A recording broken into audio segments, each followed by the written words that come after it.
Dear friends, welcome to my channel Munna's Menu. Friends, இன்னைக்கு நம்ம சேனல்ல பார்க்க போற ரெசிபி ஆல் ஓவர் இந்தியால ரொம்பவே பாப்புலரா இருக்கக்கூடிய ஒரு நான்வெஜ் கபாப் ரெசிபி. இந்த கபாபோட பேர் பாத்தீங்கன்னா சிக்கன் ரேஷ்மி கபாப். இந்த கபாப் பாத்தீங்கன்னா ரொம்பவே டேஸ்டா இருக்கும். அது மட்டும் இல்லாம ரொம்பவே ஃப்ளேவர்ஃபுல்லா இருக்கும். என்னதான் ரொம்பவே டேஸ்டா இருந்தாலும் இந்த கபாப் செய்யறது பாத்தீங்கன்னா ரொம்பவே சிம்பிள் தான். ஸோ வாங்க நம்ம டைம் வேஸ்ட் பண்ணாம ரெசிபிக்குள்ள போகலாம். அதுக்கு முன்னாடி ஃப்ரெண்ட்ஸ், இப்போதான் நீங்கள் நம்ம சேனல் வீடியோஸை ஃபஸ்ட் டைம் பார்க்குறீங்கன்னா மறக்காமல் இந்த சப்ஸ்கிரைப் பட்டனையும் இது கூட இருக்கிற பெல் நோட்டிஃபிகேஷன் ஐக்கானையும் ஆன் பண்ணி வச்சுக்கோங்க. அப்போ தான் நம்ம சேனலில் போகிற வீடியோஸ் உங்களை தேடி வரும். இப்போ வாங்க டைம் வேஸ்ட் பண்ணாமல் நம்ம டேரெக்டாக கிச்சனுக்குள்ளே போகலாம். சிக்கன் ரேஷ்மி கபாப் செய்கிறதுக்கு நான் பார்த்தீங்கன்னா ஒரு 2 மீடியம் சைஸ் பெரிய வெங்காயம் எடுத்திருக்கேன். இப்போ இந்த வெங்காயத்தை நம்ம நல்லா துருவி எடுத்துக்கலாம். இப்போ பார்த்தீங்கன்னா நம்ம வெங்காயத்தை நல்லா துருவி எடுத்தாச்சுங்க. இப்போ இந்த துருவின வெங்காயத்தை நம்ம ஒரு முஸ்லிம் கிளாத்ல ஆட் பண்ணிக்கலாம். இப்போ இந்த முஸ்லிம் கிளாத்தை நல்லா கட்டி இப்போ இந்த வெங்காயத்தை பிழிஞ்சு வெங்காய சாறை தனியாக எடுத்துக்கோங்க. இப்போ பார்த்தீங்கன்னா சாறு பிழிஞ்ச இந்த வெங்காயத்தை ஒரு பிளேட்டுக்கு ட்ரான்ஸ்ஃபர் பண்ணிக்கோங்க. அடுத்ததாக பார்த்தீங்கன்னா நம்ம கபாப் மிக்சர் ரெடி பண்ண போகிறோம். அதுக்கு ஒரு மிக்சி ஜாரோ இல்லை ஃபுட் ப்ராசஸரோ எடுத்துக்கோங்க.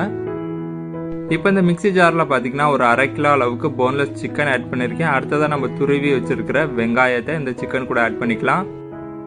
அடுத்ததாக இந்த சிக்கன் கூட பார்த்தீங்கன்னா ஒரு 4 பச்சை மிளகாய் ஆட் பண்ணியிருக்கேன். 1 டேபிள் ஸ்பூன் அளவுக்கு புதினா, 2 டேபிள் ஸ்பூன் அளவுக்கு கொத்தமல்லி, 1 டீஸ்பூன் அளவுக்கு பூண்டு, 1 டீஸ்பூன் அளவுக்கு இஞ்சி, 2 டேபிள் ஸ்பூன் அளவுக்கு க்ரீம் ஆட் பண்ணியிருக்கேன். 2 டேபிள் ஸ்பூன் அளவுக்கு வெண்ணெய், இது கூட 1/2 டேபிள் ஸ்பூன் அளவுக்கு ஜீரகத்தூள், 1/2 டேபிள் ஸ்பூன் அளவுக்கு மிளகுத்தூள், 1/2 டேபிள் ஸ்பூன் அளவுக்கு மல்லித்தூள், இந்த கபாபுக்கு தேவையான அளவுக்கு உப்பு, ஒரு 1/2 டேபிள் ஸ்பூன் அளவுக்கு கரம் மசாலா, ஒரு 1/2 டேபிள் ஸ்பூன் அளவுக்கு மிளகாத்தூள், 2 டேபிள் ஸ்பூன் அளவுக்கு டெசிகேட்டட் கோகோனட். இப்போ இது எல்லாத்தையுமே சேர்த்து நல்லா அரைச்சி எடுத்துக்கோங்க.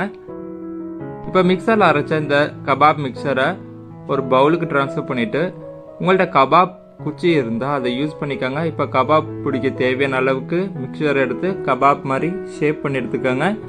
இன்கேஸ் உங்கள்கிட்ட கபாப் குச்சி இல்லைன்னா ஒன்றும் கவலைப்படாதீங்க. பிகாஸ் நம்ம கை இருக்கும்போது கபாப் குச்சி இருக்குங்க. ஸோ உங்களுக்கு தேவையான அளவுக்கு மிக்சர் எடுத்து உங்கள் கையிலேயே ஒரு கபாப் ஷேப்புக்கு செஞ்சு எடுத்துக்கோங்க. அவ்வளோதான். இதே ப்ராசஸை உங்கள்கிட்ட மீதி இருக்கிற கபாப் மிக்சருக்கும் செஞ்சு கபாப் ஷேப் பிடிச்சி எடுத்துக்கோங்க. அடுத்ததாக இந்த கபாபை நம்ம ஃப்ரை பண்ண போகிறோம். அதுக்கு அடுப்பு ஆன் பண்ணி ஒரு பேன் வச்சுக்கோங்க. பேன் ஹீட் ஆனதும் 1 டேபிள் ஸ்பூன் அளவுக்கு எண்ணெய் ஆட் பண்ணியிருக்கேன். இப்போ நம்ம ஷேப் பிடிச்சி வச்சுருக்கிற கபாபை இந்த ஆயிலில் ஃப்ரை பண்ணி எடுக்க போகிறோம்.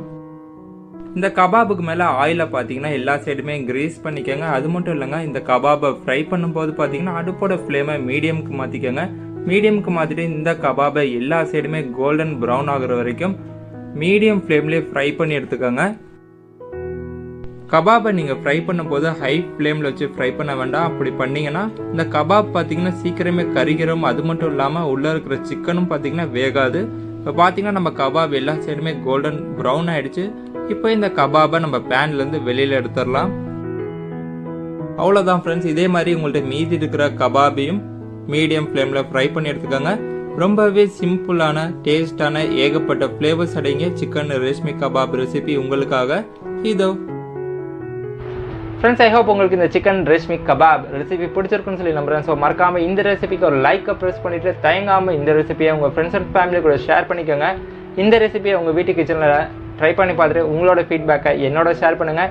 இந்த வீடியோ பற்றின உங்களோட கருத்தை தயங்காமல் கமெண்ட் பண்ணுங்கள். ஃப்ரெண்ட்ஸ், நம்ம சேனலில் பார்த்தீங்கன்னா ஏகப்பட்ட வீடியோஸ் அப்லோட் பண்ணியிருக்கேன். ஸோ உங்களுக்கு ஃப்ரீ டைம் கிடைக்கும் போது நம்ம சேனல் பேஜை வந்து விசிட் பண்ணுங்கள். உங்களுக்கு பிடிச்ச ரெசிபிஸ் பார்த்து என்ஜாய் பண்ணுங்கள். உங்களுக்கு எதுவும் ரெசிபிஸ் வேணாலும் எனக்கு கமெண்ட் பண்ணுங்கள். உங்களை மீண்டும் இன்னொரு இன்ட்ரெஸ்டிங் ரெசிபிலாம் சந்திக்கிறேன். Until tata, bye bye from Munna and stay tuned for Munna's menu.